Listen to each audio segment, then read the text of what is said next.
What's one transformation story that still stays with me to this day? So there's this one mom who came in after all her kids had graduated. So for the longest time, inuuna niya lahat yung asawa niya, yung anak niya, yung trabaho niya. And then when finally, yung lahat ng anak niya nakagraduate na, and graduation ng anak niya to, alam ko, she want to feel good. She want to look at her best. Not for herself, but maybe to be present sa isang importanteng okasyon para sa kanya, which is graduation ng anak niya. So, for me, it wasn't just a treatment. It was a moment of reclaiming herself. Today, I want to tell you about something that keeps me going. The stories I've witnessed in the clinic.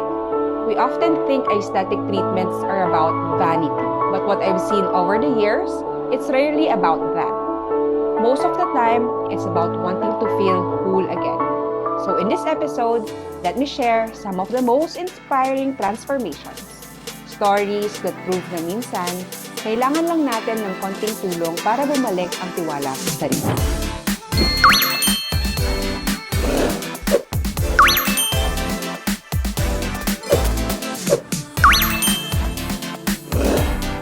I want people to know na hindi lahat ng aesthetic treatments ay mahal. Hindi lahat ng aesthetic treatments ay dahil maarte ka. Hindi lahat ng aesthetic treatments ay mukhang retokada ka. Hi, I'm Dr. Cristel Medel, founder of Kinesa Aesthetic and Wellness Center.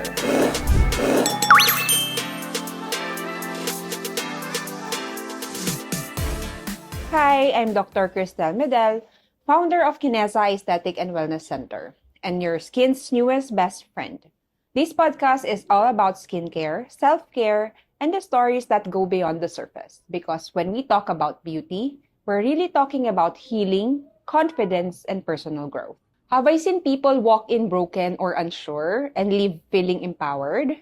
Yes, many times. May isa pa, iniwan ng jowa. She was heartbroken and she said, "Doc, gusto ko lang gumanda para sa sarili ko." The shift wasn't just in her skin. It was in her energy. After a few months, blooming, she came back and said, "Hindi ko to ginawa para sa kanya. Ginawa ko to para sa sarili ko." And that's the kind of healing we don't talk about enough. What did I learn from my clients through these stories? Ano yung natutunan ko? Natutunan ko na yung pagpapaganda na ginagawa nila, mostly hindi siya dahil wala, gusto na lang gumanda, gusto na nila arte lang. Hindi eh. There's something deeper. There's a deeper reason behind that. And that is to feel whole again. To feel confident. Para magtiwala ulit sa sarili. What surprises people about aesthetic journeys? Kasi akala nila lagi, pag aesthetic treatment, mahal. Akala nila lagi, pag aesthetic treatment, nakakahiya kasi mukhang retokada. Ito yung something na kadalasan itinatago ng mga nagiging client kasi nahihiya sila. So, I want people to know na hindi lahat ng aesthetic treatments ay mahal. Hindi lahat ng aesthetic treatments ay dahil maarte ka. Hindi lahat ng aesthetic treatments ay mukhang retokada ka. Especially non-surgical procedures. May mga procedures na natural lang. Ako kasi pag gumawa ako, ayoko nung ayoko nung exaggerated na result. And I also don't give false promises sa mga pasyente ko. So I tell them, it's still your age. Kunyari, pumunta ka sa akin, 60 years old ka, babata ka ng 10 years. No, I won't tell you that. I will tell you, you will age gracefully. You will still look 60, but may glow. What's one transformation story that still stays with me to this day? So there's this one mom who came in after all her kids had graduated. So for the longest time, inuuna niya lahat yung asawa niya, yung anak niya, yung trabaho niya. And then when finally, yung lahat ng anak niya nakagraduate na, and graduation ng anak niya to, alam ko, she want to feel good. She want to look at her best. Not for herself, but maybe to be present sa isang importanteng okasyon para sa kanya, which is graduation ng anak niya. So, For me, it wasn't just a treatment. It was a moment of reclaiming herself. Why is confidence such a core part of my work? Because when someone feels good about themselves, they show up differently at work, in relationships, even with their family. Confidence isn't arrogance, it's peace, and everyone deserves that. What do I want people to realize about investing in themselves? So it's not selfish to invest in yourself. It's not vanity, it's not arte, it's not negative. Um, it's something that it's self-respect. Taking care of yourself, your skin, your wellness, your confidence, your whole being. It's a declaration that you matter. It's a declaration that you have self-respect. It doesn't mean na inuuna mo yung sarili mo na makasarili ka na. Ito yung way mo para mag-survive. Ito yung way mo para mag-gain back kung ano yung confidence na nawala sa'yo. What would I say to someone who feels guilty or hesitant to try aesthetic care? Don't. Don't. You don't ever feel guilty about taking care of yourself. After all, at the end of the day, the only one person that you're sure to be with is yourself.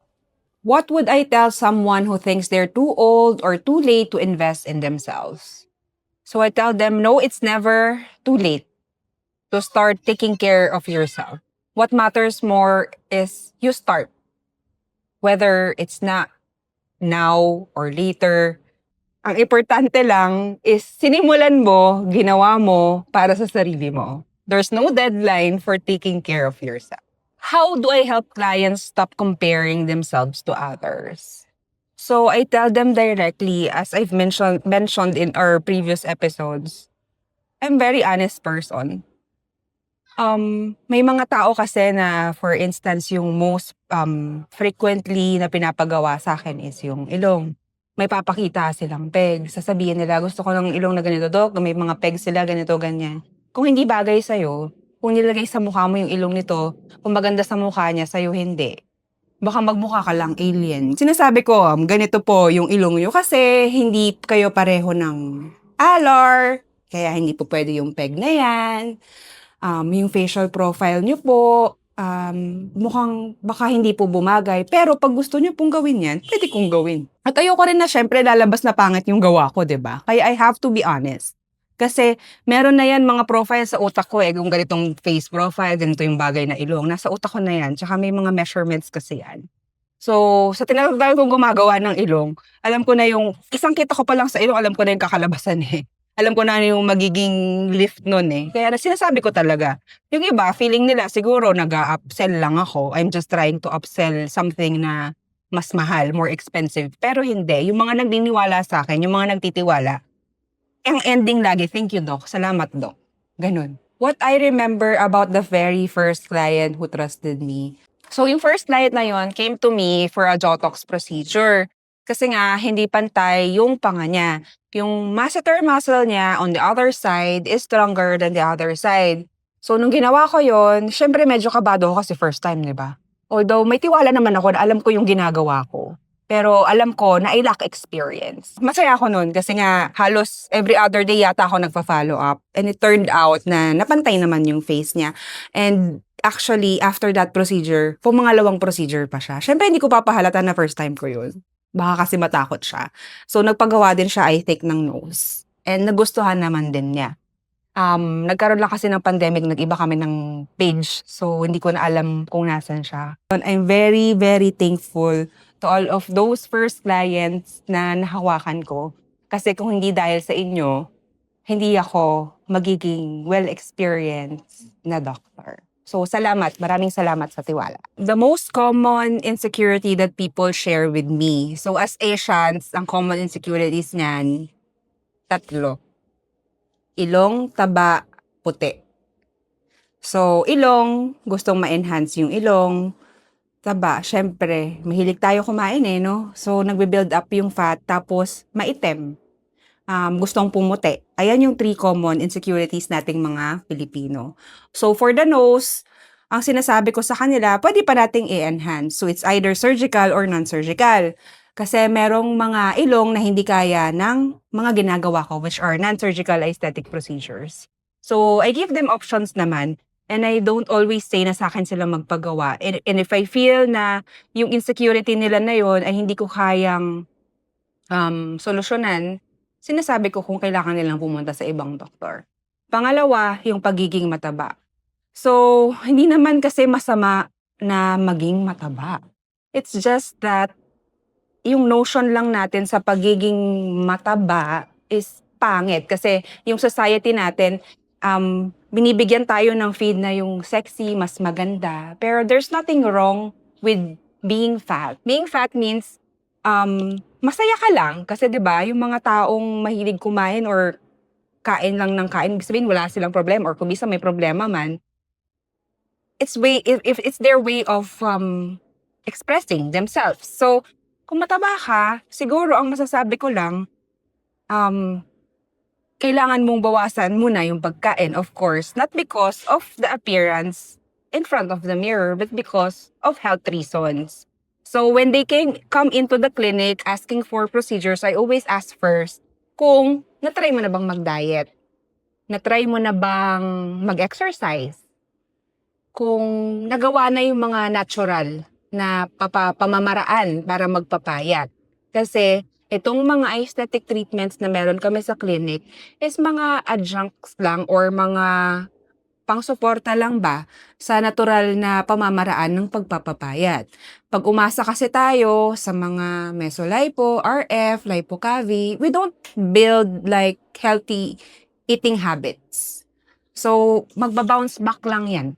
So, unang-una, wag kang ma-insecure, wag kang kabahan, kailangan lang iayos mo yung pagkain, pag-exercise. Kung kailangan mo ng extra help, we're here at Canesa. Pangatlo, yung pagpapaputi. Ito, common misconception about glutathione injections is pag maka 10 sessions lang daw, puputi na daw ba? So, hindi. Kasi there's only a certain skin tone that each person can achieve. So, kung ano yon, taas nyo yung kamay nyo, tingnan nyo yung nandito nyo. Kung ano yung kulay ng skin nyo dito, yan lang yung kaya nyong iputi. So, medyo naiinis na ako dun sa mga false advertisements na pag nagluta ka ganito, meron pa nga lumalabas ngayon yung parang may pinapahid lang. Tapos 1 session lang daw, parang papasok ka dun sa mala spaceship na. Nakikita niyo ba yun? So, tapos paglabas mo parang 3 tones, 4 tones lighter. No, walang ganun. It's fake. So, kaya ako lagi ko sinasabi sa mga pasyente ko, hindi ako nang ha-hype. Ayokong mag-set ng mga expectations na hindi naman realistic kasi sa akin magbabounce back yan. I always tell that too. Thank you for listening for today's episode. If these stories touched you or reminded you of someone who needs this message, share this episode with them. Don't forget to follow the podcast on Spotify, Apple Podcasts, YouTube, and all major platforms. We release new episodes weekly. Again, I'm Dr. Cristel, and I hope you never forget, care isn't luxury, it's a right, and you are worth it.